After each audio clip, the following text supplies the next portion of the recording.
ดีๆจะทำก็คือต้องมาวันเด้อเลยวันนะ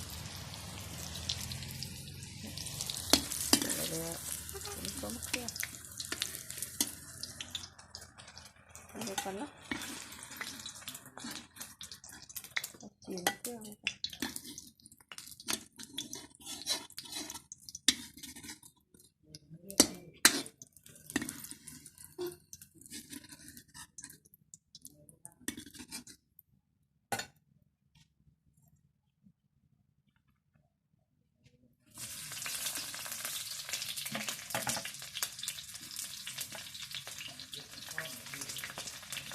มาหน่วยหนึ่ง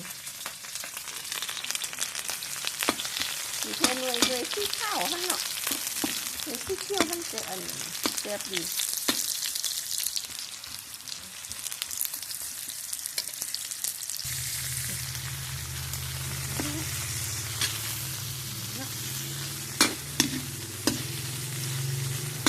เกลือกันได้หนึ่งคนกันได้หนึ่ง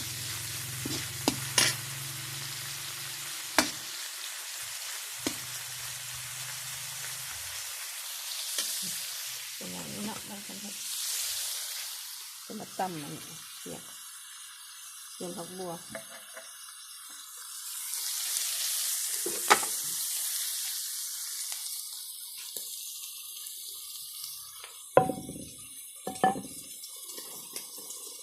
ดูกันนิดหน่อยเพื่อบ่มันเป็น